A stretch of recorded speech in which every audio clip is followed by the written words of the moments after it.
13절부터 16절까지입니다. 다 같이 읽겠습니다. 시작. 너희는 세상의 소금이니 소금이 만일 그 맛을 잃으면 무엇으로 짜게 하리요. 후에는 아무 쓸데없어 다만 밖에 버려져 사람에게 밟힐 뿐이니라. 너희는 세상의 빛이라. 산 위에 있는 동네가 숨겨지지 못할 것이요.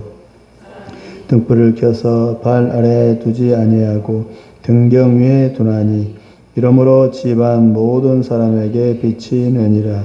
이같이 너희 빛이 사람 앞에 비치게 하여 그들로 너희 착한 행실을 보고 하늘에 계신 너희 아버지께 영광을 돌리게 하라.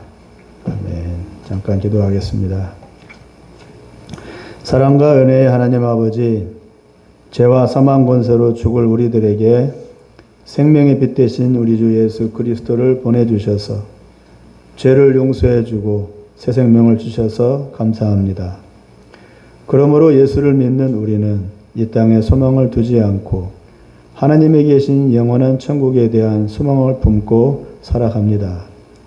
비록 우리의 삶의 모습이 빛나지 못하고 진실되지 못할지라도 우리의 연약함을 용서해 주시고 믿음을 더하여 주시어 용감하고 담대한 믿음의 삶을 살게 하여 주옵소서.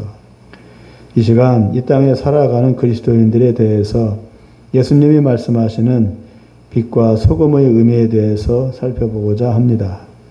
제 성령께서 말씀을 깨닫게 하여 주시고 우리 심령에 빛과 소금으로 살아가는 은혜를 주시옵소서. 생명 되신 예수님의 이름으로 기도합니다. 아멘.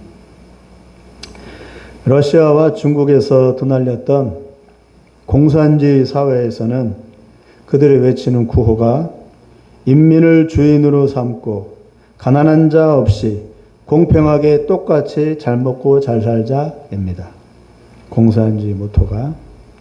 그래서 공산이란 말 자체가 한자어로 함께 생산하고 똑같이 나누어 먹고 살자는 뜻이기 때문에 이보다 더 좋은 이데올로기는 없을 겁니다.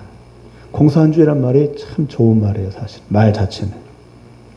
그래서 러시아, 중국, 북한은 뭘 시행하느냐? 배급제를 실시했고 집단 농장을 운영했습니다. 같이 노력해서 벌어서 같이 똑같이 나눠 먹자. 그래서 집단 농장을 운영하고 그리고 배급제를 했습니다. 말로는 똑같이 나눠 먹자는 말이지만 실제로는 네 것도 아니고 내 것도 아니라는 뜻입니다. 즉 개인의 소유권이 없는 것이고 나아가서는 개인의 자유도 없어집니다. 소유권이 없으니까 자유도 없어지는 거예요. 결국 공산주의의 주인은 권력을 잡은 독재자이고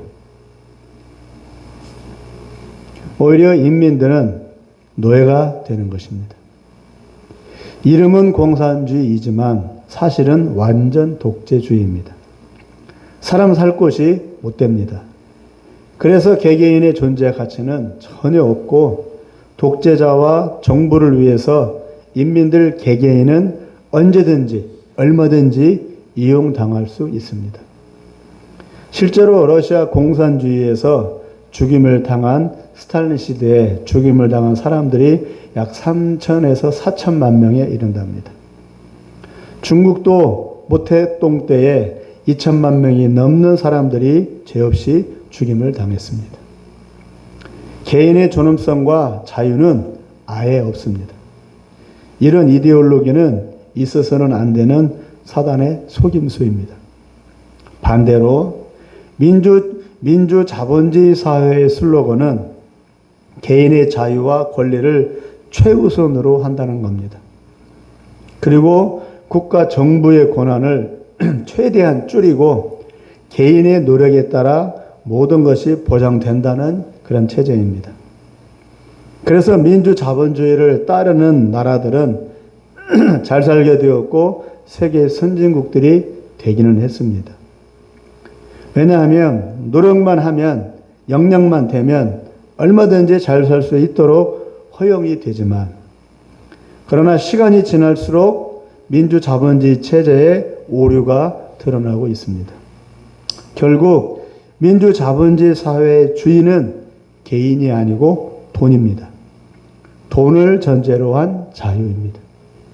민주자본주의 사회에서 돈이 없으면 사람이 죽어나가도 신경 안 씁니다. 결국 낙오되었군요. 안 되었네요. 하고 끝입니다. 살 사람은 살고 죽을 사람은 죽는 것이 당연한 것으로 여겨집니다. 민주자본주의 사회에서도 개인의 존엄성은 그리 크지 않습니다. 이 시대의 노숙자와 거지들은 공산주의 사회에서가 아니고 민주자본주의 사회에서 발생합니다. 한마디로 낙오자들입니다. 그 체제에 따라가지 못한 낙오자들. 그러면 뭐가 되느냐? 노숙자들이 됩니다.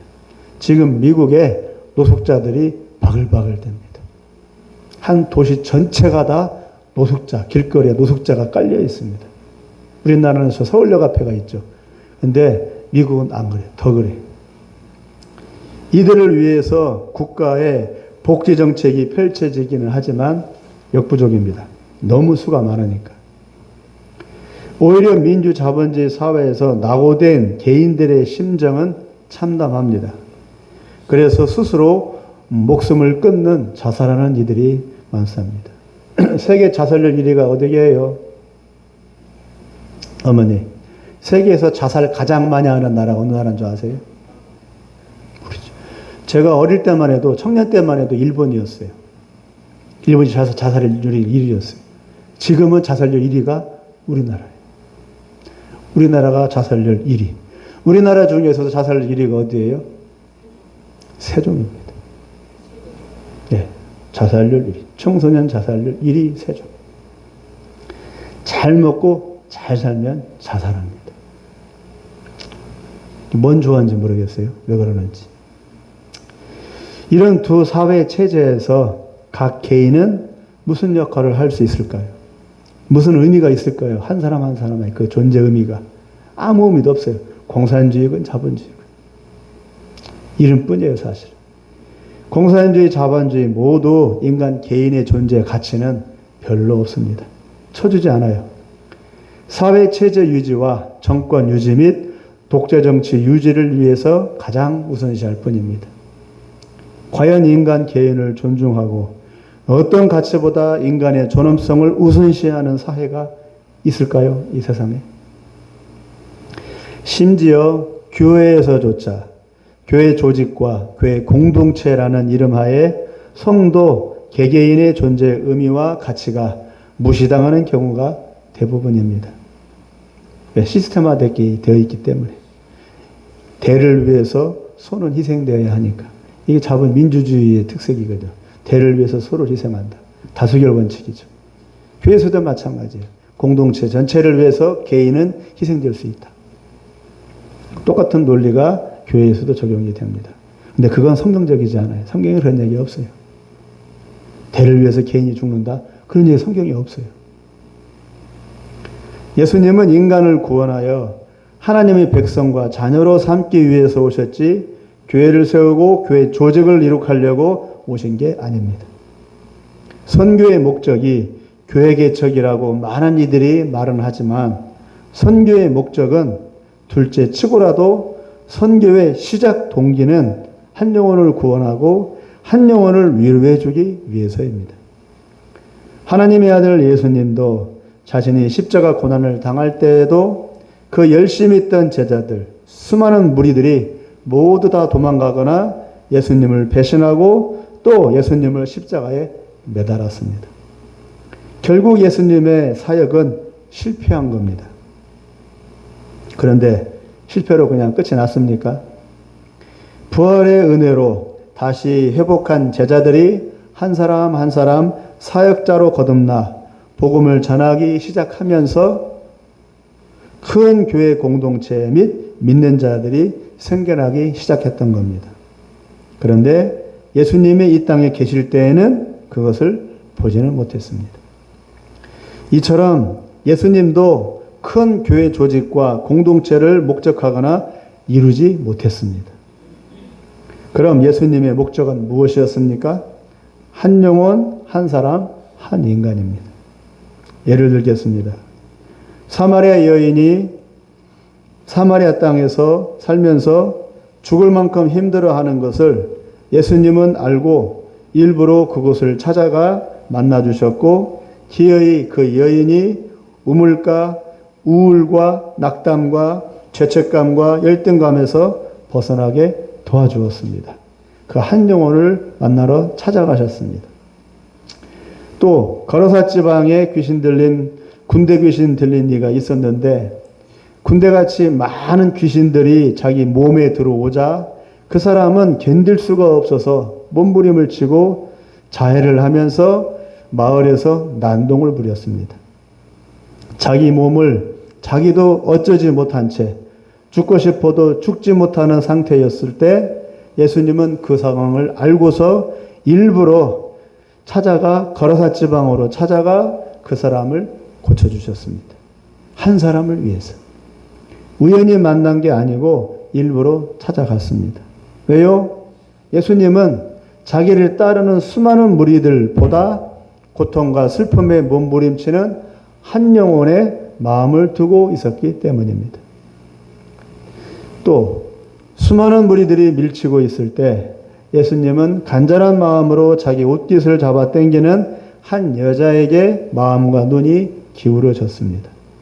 그리고는 그 여자의 불치병을 고쳐주셨습니다. 예수님의 마음에는 고통에 몸부림치는 한 영혼의 애타는 소리에 민감하시기 때문입니다. 이것이 우리의 아버지 하나님의 마음입니다. 예수님은 하나님의 아들로서 아버지 하나님의 마음과 가슴을 갖고 우리에게 찾아오셔서 그 아버지 하나님의 손길로 우리를 치료해 주시고, 또 구원해 주신 것도 모자라 자기 피까지 쏟으면서 우리를 위해 주셨습니다. 이 세상에 예수님 같은 분은 없습니다. 아무 쓸데없는 비천한 나 같은 자의 작은 신음소리에도 예수님은 민감하게 귀를 곤두세우고 계시다는 이 사실을 꼭 기억하시고 그분께 간절히 매달리시기 바랍니다. 그것만이 살 길입니다. 우리가 살 수 있는 길은 예수님을 믿고 그분께 매달리는 것 외에는 없습니다. 오늘 본문에서 예수님은 우리 각자에게 너희는 세상의 소금이고 세상의 빛이라고 말씀을 하십니다. 이것이 무슨 뜻입니까? 그리고 왜 이 말씀을 하십니까? 마태복음 5장, 오늘 본문은 13절부터 시작하지만 1절부터 12절까지에는 그 유명한 산상수훈의 내용이 나옵니다. 즉 모세의 십계명을 예수님 스타일로 해석한 내용이 바로 팔복 1절부터 12절까지의 산상수훈의 내용입니다. 그 내용은 모세의 계명, 십계명을 그대로 따왔는데 그걸 예수님으로 스타일로 해석을 해서 마태복음 5장을 이렇게 산상수훈으로 표현한 겁니다.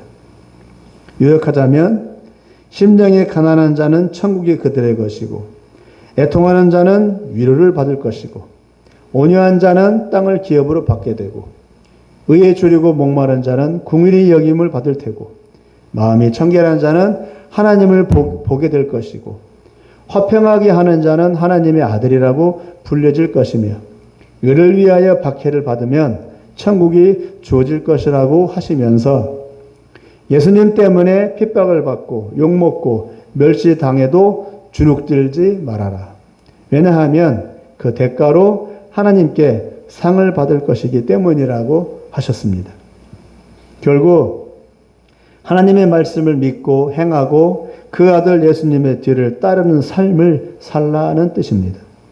왜요? 대가는요? 아무것도 없습니다. 오히려 핍박받고 왕따를 당한답니다. 그럼 왜 이것을 굳이 해야 합니까? 왕따 당하면서 하나님이 상을 주시기 때문이랍니다. 바꿔 말하면 천국에 대한 믿음과 소망을 두고 이 땅에서는 욕심과 내 생각을 다 내려놓으라는 뜻입니다. 예수님이 말씀하시는 믿음은 이런 것입니다. 세상을 버리고 천국을 쫓아 나아가는 믿음입니다. 왜 이 말씀이 중요하냐? 예수님이 이 말씀을 산상수훈하셨을 때 그 당시에 이스라엘 사회는 정반대였거든요. 하나님을 믿는 백성이라고 하면서 사실은 딴짓을 하고 있었어요. 오직 내 거, 오직 내 옥신, 오직 내 명예, 오직 내 길. 그것이 사회 전체 분위기였어요. 그것이 옳다고 하는 사회 분위기였어요. 그랬을 때 예수님의 이 산상수훈의 말씀은 한마디로 파문을 일으키는 놀라운 말씀이었어요. 정반대 얘기거든요. 다 내려놓으래. 내 것을 비우래. 내 이름을 내세우지 말래. 내 욕심 다 버리래. 이 말씀이 그 사람들 입장에서는 충격이면서도 불구하고 달게 느껴진 거예요. 왜? 자기들이 듣고 싶은 말이었으니까. 바리새인들은 오직 내 거, 오직 내 거, 오직 내 거 이러고 있는데 예수님 오시자마자 내 거 버리라고, 내 거 버리라고, 남을 위해서 살라고, 하나님 영광을 위해서 살라고. 자기들도 그렇게 살지는 못하지만 그러나 양심은 그 말을 듣고 싶었어요. 왜? 그걸 아니까. 그것이 옳다는 걸 아니까. 지금 시도 똑같아요. 이 말씀이 어려워요. 어떻게 내 것을 버리냐고. 어떻게 남을 위해서 사냐고. 그렇게 살 수 있어요? 누가 그렇게 살 수가 있겠어요? 100% 헌신하면서. 못 살잖아요. 그럼에도 불구하고 이 말씀이 우리에게는 쓰면서 다른 거예요. 맞으니까.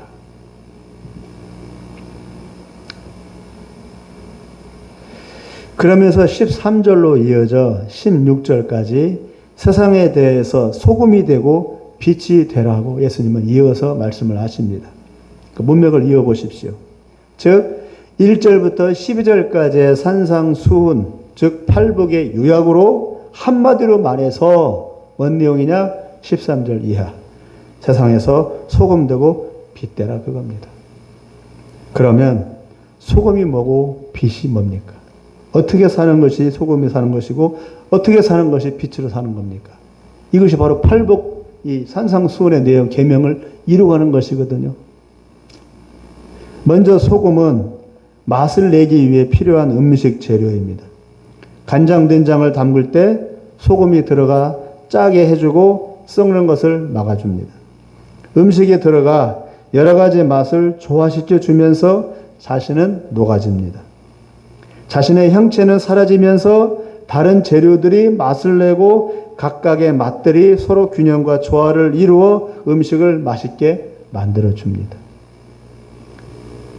소금이 되라는 말씀은 자기의 강한 짠맛을 마구 사정없이 내뿜으라는 말이 아니고 여러 가지 재료들의 맛을 서로 조화롭게 해주는 매개체가 되라는 뜻입니다. 녹아지라는 말은. 짠맛을 내기만 하면 그 음식은 먹어요, 못 먹어요? 못 먹어요. 짠 음식은 못 먹어요. 그러나 적당한 양으로 적당히 녹아지면 음식은 맛있게 해주듯이 그리스도인은 자기 주장, 자기 색깔, 자기 고집을 내세우지 말고 주변과 세상 사람들로 하여금 서로 조화롭게 서로를 인정하며 잘 살게 해주는 역할을 해야 한다는 뜻입니다. 소금이라는 말은. 자기는 소금처럼 녹아지면서. 세상의 소금으로서 그리스도인은 사람을 살리고 사람을 사람답게 만들어주는 역할을 해야 합니다. 내가 잘났다고, 내가 의롭고 선하다고 자기의 주장만 늘어놓으면 세상에서 버림받게 되고 설 자리를 잃게 됩니다. 내가 아무리 의롭고 선한 일을 해도 설 자리가 없어요. 음식은 싱거워도 먹을 수는 있지만 짜면 그 음식은 버려야 합니다. 그리스도인이 자기 맛을 강하게 내기만 하고 녹아져서 조화롭게 하는 역할을 하지 못하면, 주변을 살리지 못하면, 주변 사람들에게 은혜를 끼치지 못하면 세상은 쓸모없게 되고 그 사람이 사는 세상은 쓸모없게 되고 자신도 버려지는 음식처럼 되어버립니다. 결국 세상이 망하고 심판받는 이유는 이 그리스도인들의 죄 때문, 그들 자신의 죄 때문이기 이전에 그리스도인이 소금의 역할을 다하지 못했기 때문이기도 합니다. 세상 사람들은 옳고 그름이 뭔지 모르잖아요. 그 사람들 보고 의를 행하라고 할 수 있어요? 모르는데 천지분간 못하는 아이들한테 의를 행하라고 할 수 있어요? 가르쳐 줘야지. 근데 그리스도인이 그 역할을 못했기 때문에 세상이 죄로 가고 또 그래서 심판받게 되는 것이죠. 책임은 누구한테 있느냐? 말하지 않은, 그 역할을 하지 않은, 소금 역할을 하지 못한 그리스도인에게 있는 겁니다. 1차적으로는. 그래서 하나님께서 마지막 심판할 때 1차적으로 바로 믿는 자들을 먼저 심판할 겁니다. 네가 믿음대로 살았느냐, 믿음대로 살지 못했느냐. 그게 두려운 거예요, 사실은. 우리 믿는 사람들이. 나는 예수 믿으니까 됐어, 구원받을 거야, 끝. 이게 아니라고요. 내가 과연 믿음으로 살았느냐. 그거 심판받아요. 행한 대로 심판받는다고 했거든요, 계시록에. 행한 대로. 이 행함이란 말은 모세율법을 지켰냐, 그게 얘기가 아니에요. 네 양심에 맞게, 네 믿음에 맞게, 그에 맞게 삶을 살았느냐. 그 얘기예요. 그럼 믿음이 있으면 믿음을 갖고 어떻게 살았느냐. 믿음이 없으면 믿음이 없이 어떻게 살았느냐. 그렇게 심판한다는 얘기예요. 그러니까 무서운 말이죠. 우리는 해당 사항 없어가 아니라는 뜻이죠. 우리도 해당된다는 얘기예요. 믿는 사람도 심판을 받아요. 지금의 유대인들이 아무리 잘나고 착한 일을 해도 욕을 먹고 지탄의 대상이 되는 이유는 하나님의 백성으로 불려워지는 그들이 소금의 역할을 다하지 못했기 때문입니다. 마찬가지로 그리스도인이 소금 본연의 맛을 잃고 책임을 다하지 못하면 아무리 잘해도 욕을 먹고 지탄의 대상이 되어서 세상으로부터 왕따가 됩니다. 우리가 아무리 의롭게 살아도. 상식에 안 맞아도 그것이 사실입니다. 그러니까 소금의 역할을 해야 된다, 그 얘기죠. 내가 의롭게 사는 것과 소금의 역할을 하는 것은 별개예요. 별개입니다. 소금의 역할을 한다는 얘기는. 두 번째, 세상의 빛이 되랍니다. 빛은 밝혀주는 겁니다. 빛이 자기를 너무 강하게 드러내면, 빛이 자기를, 이 전구더마가 자기를 너무 강하게 드러내면 눈이 부셔서 눈을 뜨지 못하게 됩니다. 태양처럼. 적당한 세기로 적당하게 밝혀질 때에 어둠에 가려져 있는 물건들과 세상이 시야에 들어오도록 시야를 확보해 줍니다. 빛의 역할은 태양처럼 자신을 빛내기에 바쁜 게 아니고 세상을 밝게 해서 보게 해주는 겁니다. 빛의 역할은 보게 해주는 거예요. 자기를 마음껏 뿜어내는 게 아니라 보게 해주고, 보게 해주지 못하면 빛은 빛의 역할을 못하는 거예요. 그러니까 너무 어두워도 안 되고 너무 밝아도 안 되고, 즉 자기를 위한 존재가 아니고 남을 위한, 그리고 세상을 위한 존재입니다. 빛은. 그러므로 어둠에 갇혀서 그냥 서로 보지 못한 채 손에 손을 잡고 그냥 이대로 살자 하는 게 아니고 빛을 밝혀서 보게 해주는 겁니다. 그 책임이 빛에 있는 겁니다. 보게 해주는 것. 어찌 보면 자신을 드러내는 것입니다. 나 잘났다고 자기를 드러내는 게 아니고 세상으로 하여금 밝혀 보게 해주기 위해서 자신을 드러낼 수밖에 없는 겁니다. 우리나라 초기 정부 재헌국회에서는 국회의원 중 절반 이상이 기독교인이었습니다. 이승만 대통령도 기독교인이고 국회의원 대다수가 국회의원이다 보니까 비록 나라가 어려워도 국가의 기강과 미래의 목표가 뚜렷했습니다. 그러나 지금 시대에 국회에 중요한 요직에 기독교인들이 있긴 있어도 그들은 빛의 역할을 하지 못하고 그 세계, 정치 세계에 파묻혀 함몰되어 버렸습니다. 그때하고 지금은 틀리죠. 그래서 아닌 것은 아니라고 말하기를 주저하면서 국회가 하자는 대로, 주변이 하자는 대로, 동료들이 하자는 대로, 또 세상이 하자는 대로, 여론이 하자는 대로 그냥 따라가고 있습니다. 대단히 중요하고 심각한 정책들이 펼쳐져도 예수 믿는 국회의원들은 그게 뭐 어때서 하면서 전혀 다른 의견을 제시하지 못합니다. 왕따가 되니까. 결국은 비치면서 빛을 뿜어내지 못하고 있는 것이죠. 빛이 되어서 빛의 역할을 하려면 자기를 드러내야 돼. 나 그리스도인이야. 그러니까 난 이런 주장 찬성 못해. 라고 말을 해야 돼. 그리고 다른 이들의 지탄을 받을 각오를 해야 하는 겁니다. 빛이 빛의 역할을 하려면. 어려운 거예요. 그냥 숨어서 내 신앙 지키면서 살 수는 있어. 근데 빛이 되려면 드러내야 돼. 자기 자랑 하는 게 아니고 세상을 밝혀줘야 되니까. 그러려면 어떻게 돼? 빛이 지탄을 받을 각오를 해야 돼. 이게 어려운 거죠.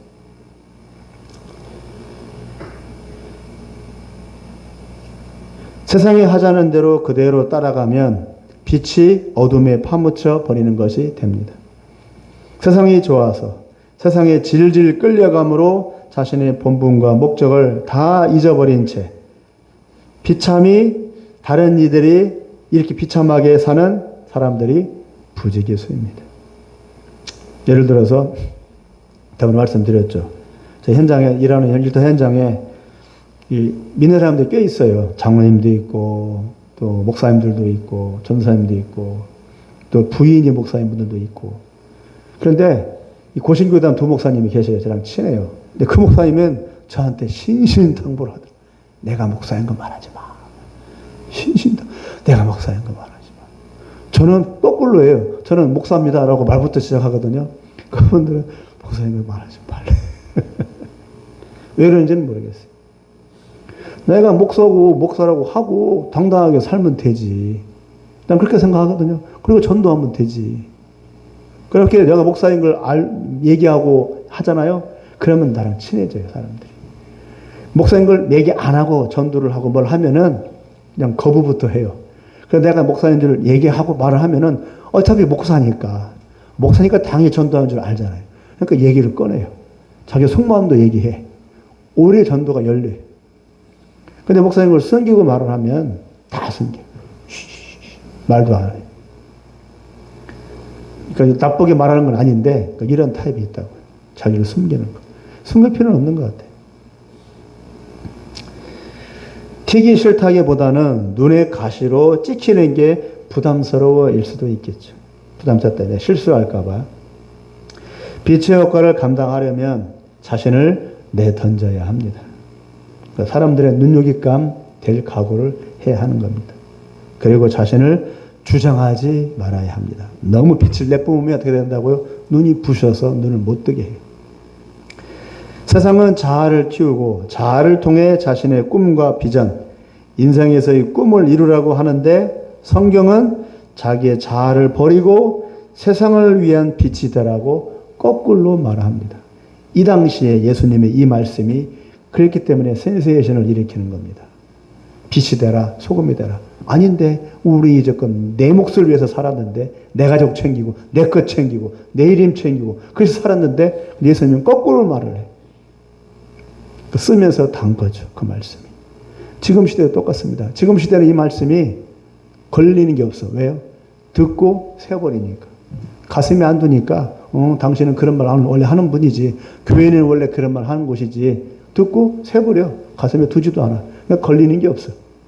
맨날 얘기해봤자 헛거예요.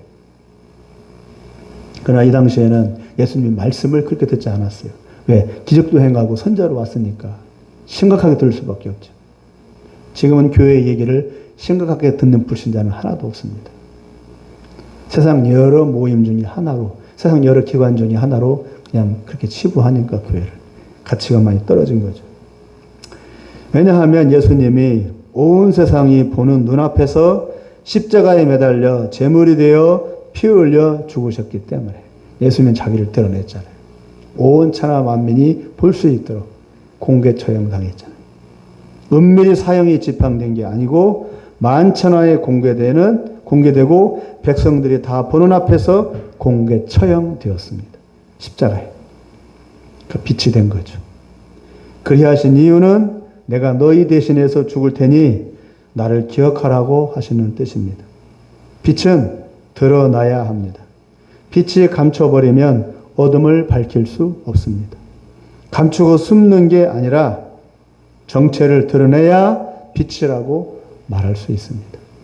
전구따마가 성경 나오죠. 그 다음 뒤에 등경 밑에 있대요. 전구따마가 등경 밑에 있어. 전구따마가 저 책상 밑에 있어요.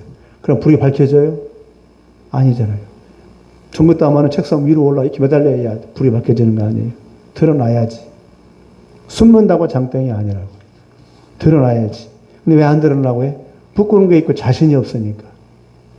그냥 망가지라고요. 망가지면 돼. 내가 망가지면 돼. 드러나서 눈요깃감이 되고 뭐가 지탄의 대상이 되면 망가지고 빛을 발하면 돼요. 희생을 각오하고. 자꾸 내 것, 내 체면, 내 욕심, 내 얼굴 하려고 하니까 힘든 거예요. 그럴 필요 없어요. 예수님 말씀하시잖아요. 소금이 되라고, 빛이 되라고, 세상에 눈요깃감이 되라고. 예수님이 십자가에 매달려 눈요깃감이 되었잖아요. 하나님의 아들이 매달려 죽었네. 저거 봐. 저기 하나님의 아들이네. 자기가 무슨 하나님의 아들이네. 저게 무슨 하나님의 아들이야. 매달려 질질 피 흘리면서 죽어가는 한 초라한 죄수가. 그러나 예수님이 그렇게 했어요. 자기를 그렇게 눈요깃감이 되었어요. 그렇게 해야 빛이 드러나니까.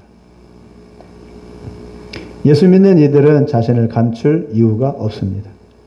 자신을 감추는 이유는 자기의 약점과 은밀한 죄악을 드러내고 싶지 않아서이기 때문입니다. 예수님은 우리에게 세상의 빛이 되라고 하십니다. 사람들이 보는 눈앞에서 예수 믿는 이답게 당당하고 자신 있게 살랍니다. 실수하면 실수한 대로, 잘못하면 잘못한 대로 인정하고 자기 신분을 속일 이유가 없답니다. 그리고 세상의 어둠을 몰아내는 빛의 역할을 수행하랍니다. 찬란하게가 아니더라도 조그맣게라도 은밀하게만이라도 화장실에 붙어있는 조그만 전구담아 5촉짜리 그 전구담아만이라도 그렇게라도 하라고요. 그럼 화장실에 비출 수 있잖아요. 이번에 한강이라는 여자 소설가가 노벨문학상을 받았습니다. 그인의 대표작인 채식주의자, 대표작이 채식주의자라는 책 제목이 제가 작품으로 뽑혔습니다. 저는 아무것도 모르고 우와 하고 감탄했었죠.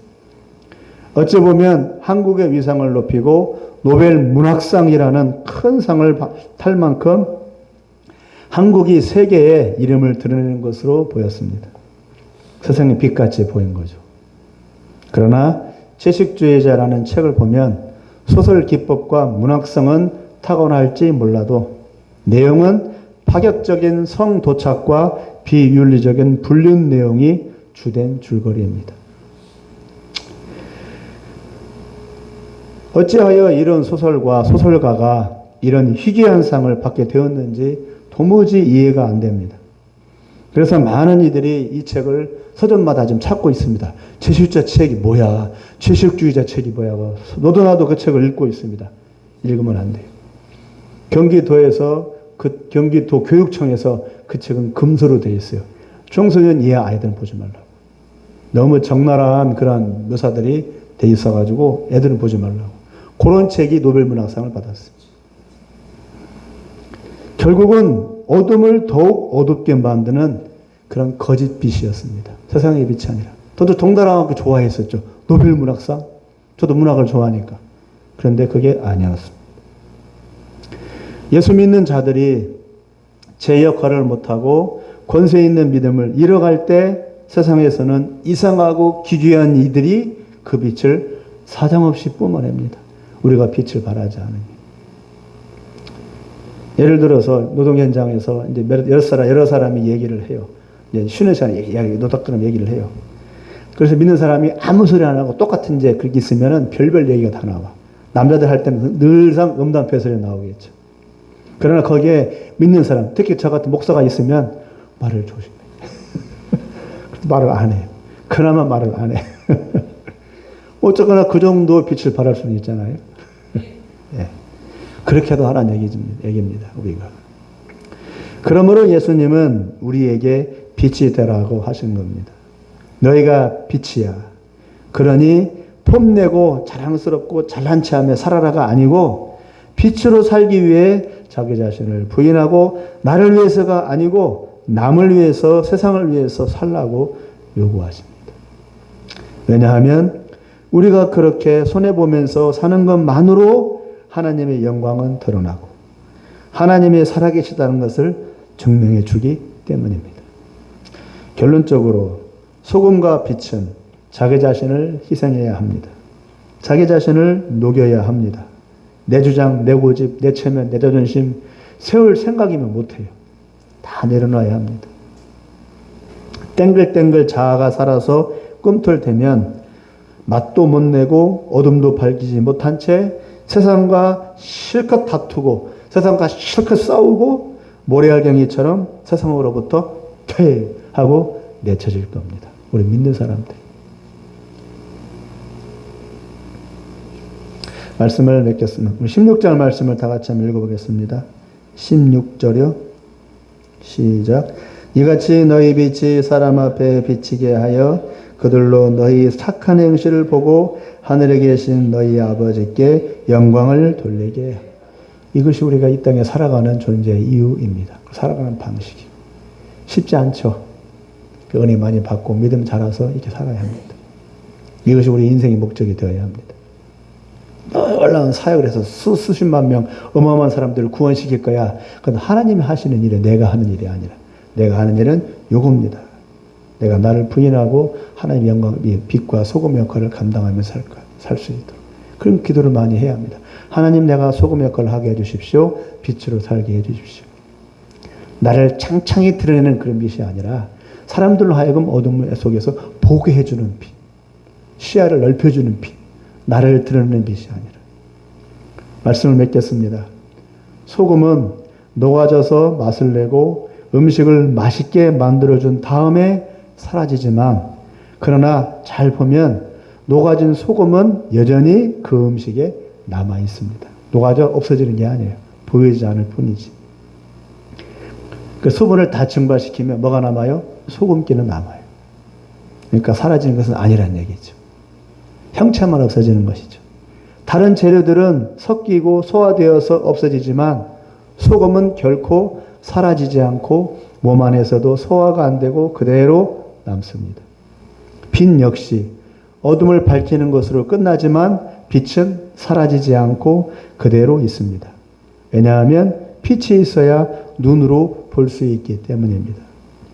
우리가 우리 자신을 부인하고 세상에서 빛과 소금이 되도록 녹아져 없어질지라도 우리는 결코 서양 사람들처럼 사라지는 존재가 아닙니다. 하나님께 영광을 돌리는 만큼 하나님처럼 우리는 영원히 남는 존재가 될 것입니다. 녹아지고 사라지는 것은 잠시 잠깐, 이 땅에서의 육신의 삶에서일 뿐 영원한 영생의 소망이 우리에게는 보장되어 있습니다. 우리는 죽는 존재도 아니고 사망 권세 앞에 두려워 떠는 존재도 아니고 죽어도 천국, 죽어도 영생의 약속을 받은 사람들입니다. 그러므로 세상을 두려워할 필요도 없고 세상에서 숨는 존재가 될 이유도 없이 당당하고 그리고 굳세고 강렬하게 우리 자신을 드러낼 존재들입니다.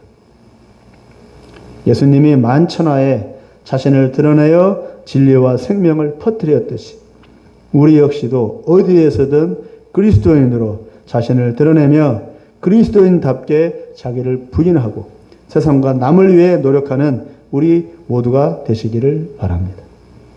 우리는 우리 욕심 채우고 우리 이름 드러내려고 부름받은 존재들이 아니고 하나님의 영광을 드러내어 세상 사람들이 하나님을 믿고 따르게 하라고 부름받은 존재들이기 때문입니다.